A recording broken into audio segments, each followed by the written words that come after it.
Attention gamers. Previously on my journey out of this piss pit known as Silver Elo, I went down an ugly rabbit hole of whipping out my wallet and giving Riot all the hard-earned cash I got from showing my pepperonis at the local titty bar, saying it was all about finding the truth for my viewers about which quote-unquote pay-to-win skins are the real deal, and which are just a content creator's attempt at kidnapping their eyeballs for a few minutes so that the almighty algorithm would give their channels the sloppy Glock 9000 and endless views. But all I found out was that Pluto Fetish Blitzcrank was a bust.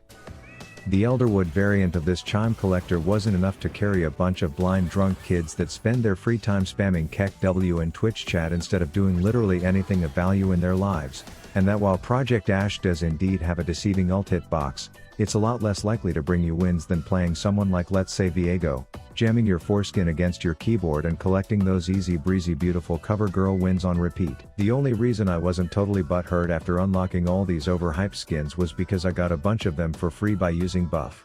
Buff is a way for gamers to earn rewards that would typically cost money for the time they spend in front of a screen. It is an app authorized by Overwolf that supports pretty much every popular game and grants you points just for playing them. There are daily challenges, replays, and a bunch of features if you want to get into it, but if you are like me and waste entirely too much time because you are, how some people would say, addicted,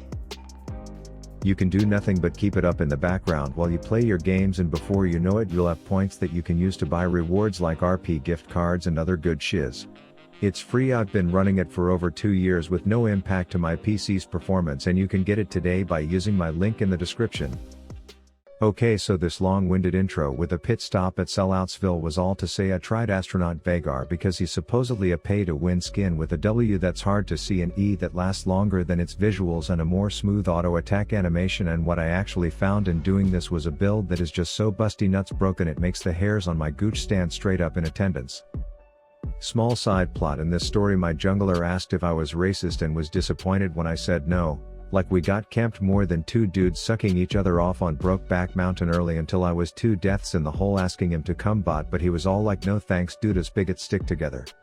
So I had to take matters into my own hands by channeling everything I learned so far in the Pluto campus of Hogwarts to send this diabetic ginger a message that I won't just let him live rent-free in my lane all game.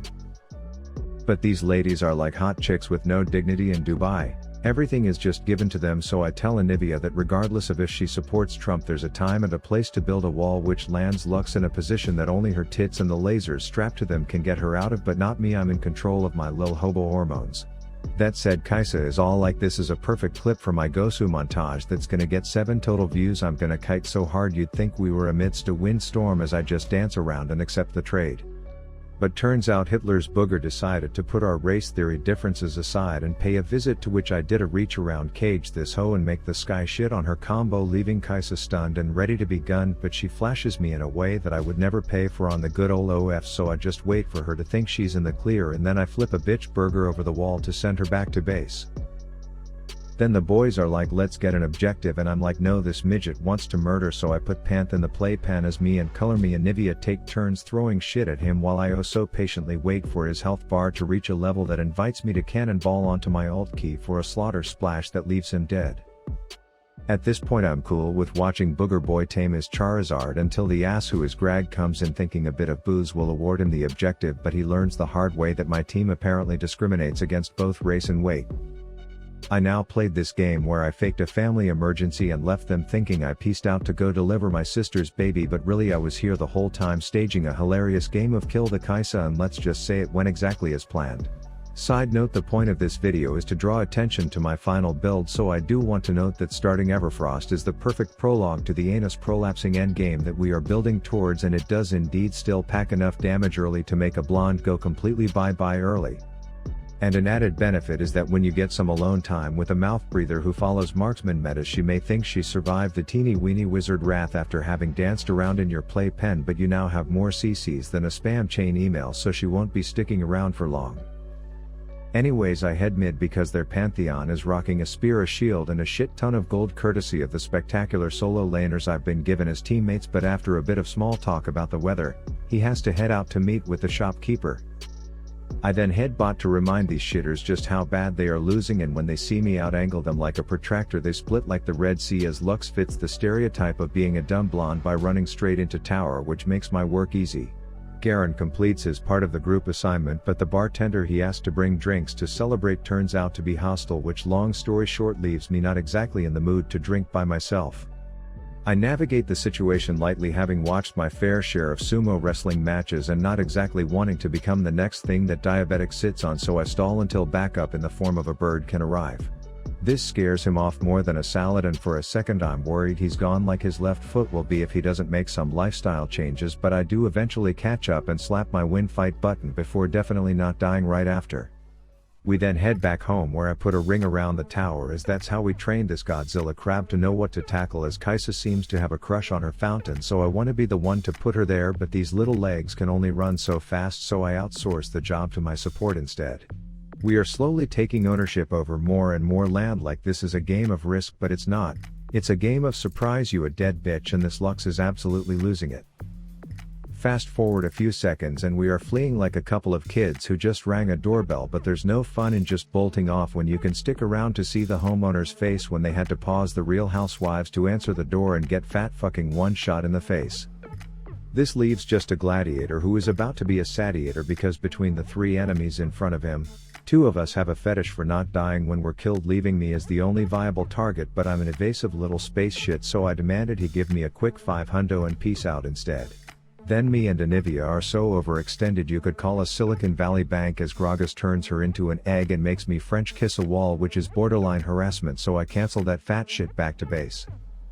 That said, this is silver and there's not gonna be a dragon spawning for like 4 minutes, aka best time to pick a forest fight, as racist Ricky Snot rockets himself over the wall, which lands two of them beach ball sucking each other's ass copium as I sky nuke thunder thighs, and then a Luxalt reveals that my build is starting to evolve into tankiness, as I pepper that Sparta simp while relying on Booger Boy to apply the salt as he mucus mashes the man back to base.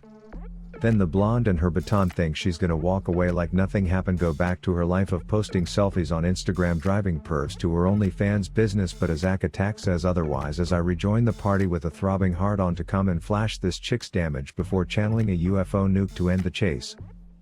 Anyways, our talent is single-handedly keeping their team in the game, but the guy in the Ku Klux hoodie playing Zack is now playing around me, and despite building Anathema's third, I'm able to erase a babe from my sight with a single W. This leaves Gerard Butler's son in a position to be placed in the playpen and pissed on before we all watch. Kaisa thinks she's gonna kite and post another clip to the tubies, but Booger Lives Matter over here says otherwise. Turns out our Garen is also a top donor to the Make a Fed Enemy Foundation, and to be honest I figure I'm a 19 kill Vagar with anathemas that I will target on the Fed dog, but let's just say this wasn't the first time I underestimated how store defective my solo laners can be. Second to last item was a flame that indeed does have a shadow, because a bit of pen is the cherry on top when you are trying to go full-blown Michael Vick on a dog who's been off the leash for too long. And it's worth noting that Kaisa may have some overly flirty voice lines, but if you run at her with source boots and this item you will learn that she's all talk and is not a fan of penetration. Turns out Lux apparently likes being inside of bases, so I politely ask her to hang out in hers before heading over to Ginger Tits the soulless soul patch fat fuck walking distillery, as we all applaud talent in learning what it feels like to get a kill in League of Legends. Kaisa then continues reminding us that she's playing an ADC. This finished off the Giga Broken build with a dead man's plate, which essentially leaves a permanent predator buff on this champ, so you can run down any squishy bitch and one-shot them. And every time you see them you know they can't outrun you. Nor can they fight you, because you have 4k health and can one-shot them with any ability, so the whole game turns incredibly unfair. ADCs will definitely be rocking the victim mentality more than others, but it's worth noting that beefy boys who look like they just belong at toga parties will test you and learn the hard way that you aren't messing around. You have enough CC to kill Fed Sparta simps not once, but twice, and you can chase down or catch up to any fights that your friends are partaking with ease. Your auto attacks are chunky monkey against objectives, and everyone is afraid to look you in the eyes, so while I started this journey looking for a cheap pay to win game plan, I found one from a build strategy instead, to which I highly recommend trying. Rav out.